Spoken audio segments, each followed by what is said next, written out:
Hey everybody. So, been kind of studying the 25 points of National Socialism, uh, just because I've read them before, and there's a lot of them that I've agreed with, and then there's some things in the 25 points that I don't agree with. I'm not going to be able to have a chance to cover it all, but there's definitely things in there that I agree with, and there's things there that I don't agree with. Um, So yeah, I just want to kind of go over kind of my take on the 25 points. So the first three basically paragraphs, 4 paragraphs of the 25 points are basically kind of just an overall summary of what it's about. Just a prelude to the actual points.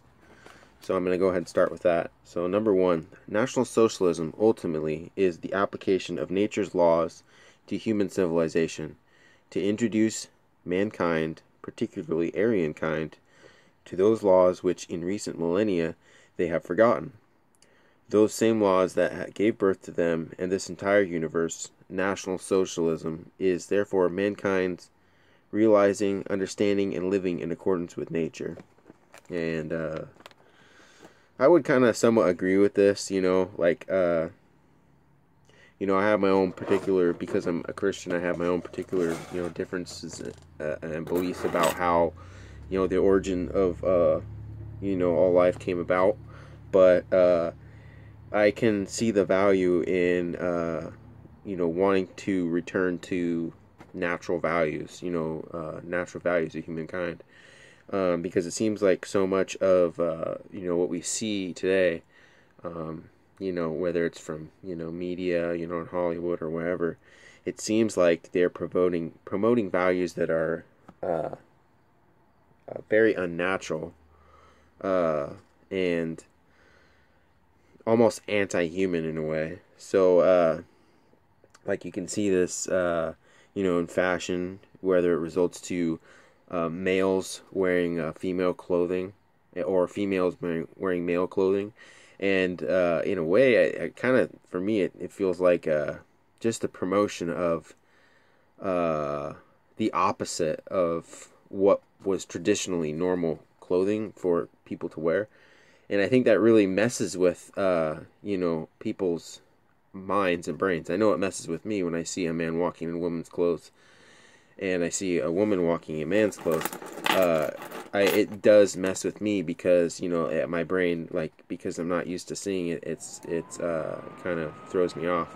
So and kind of I believe it's a good thing for people to aspire to better themselves, and that's kind of one of the parts of this National Socialism.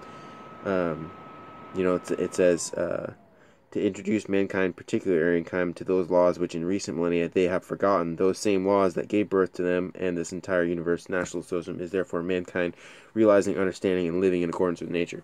So, really, it seems like to me like the national, like that, this first paragraph of the first point of 25 points of National Socialism is about reintroducing the German people. This is specifically to the German people.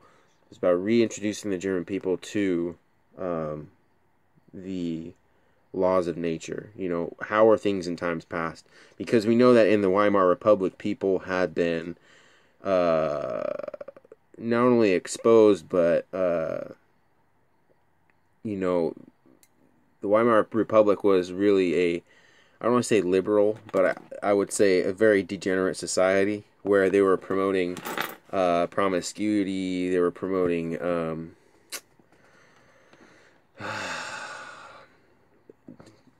all kinds of things. Theater,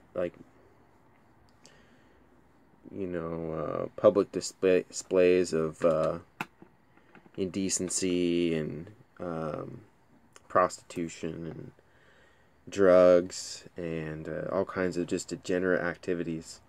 Not at all honoring or,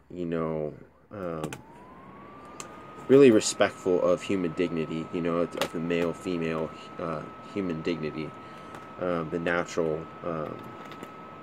human orientation of sexes. And so they really went through it in the Weimar Republic. So this really seems to be, this first point about that seems to be, really aimed at, trying to move the German, culture and society in a direction that returns to really the natural order of, of the universe, you could say, of order and creation. So I'm 100%, behind that. I think that would be, if that would be really positive if that happened in the United States, if our government really supported moving in that direction. So, number 2, nature's first and foremost law is survival and propagation of only the most fit. Those that are healthy enough, strong enough, and most adaptable to the constantly changing conditions are what nature deems worthy of life on her planet. This is a very rough and relentless law, to be sure, and could be looked at in a number of different ways, which may or may not be correct. It is a rule which is quite often taken out of context. So, yeah, there's a lot of good stuff there, honestly. So I honestly, like, when I first looking at this, when it says nature's first and foremost law is, I would say that is pretty correct. Because, like, aside from a Christian view of the world, where Christians believe that God created the heavens and the earth, like, if you just looked at things from a natural perspective, you could definitely come to that conclusion, where, like, all of life is pretty much against human survival in a sense, and like and life is really summed up in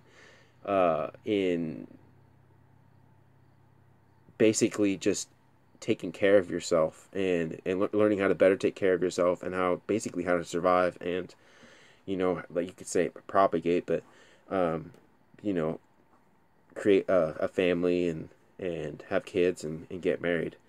But I do think that that's definitely, you could say that from from a purely, like, agnostic or atheistic or non-religious point of view, you could say that survival and propagation of only the most fit is the basically the rule of why things are the way they are and why people do what they do. So it makes a lot of sense, honestly. I agree with some of this, like, I definitely believe that this law is true, that that nature, by nature, it's kind of working against us. It's like, so unless a person has really, I would say, the will to survive and the desire to survive and live, unless that person has the inward desire to, then that person will kind of not do what is in their own best interests. And I mean, I think there's a lot of reasons why people don't do what is in their best interest. I think they can become demoralized. I think that they can become discouraged. They can lose sight of the things that are really important to them. And I think when people become discouraged, I mean, from a natural perspective, you could say that they're just unfit, but I wouldn't necessarily say that some people are unfit. And I would not take this far as propagation and survival. I think looking at things from that perspective is really more of a primitive way of looking at people, and not more of a cultured way of looking at people. But that's just because I mean, I would say that train of thought for me comes to my mind, because I'm a Christian, and because I don't really look at people when I look at people in situations. I don't look at people from a natural perspective. I look at people from I believe a more, I would say, a more cultured perspective. I would say, like, maybe a more enlightened perspective, where I don't see people like as like enemies, or as adversaries, or opponents, you would say. Like, I don't see people that way. And maybe you could say that maybe I'm a disadvantaged person, or some might say that I'm more, you could say, primitive, or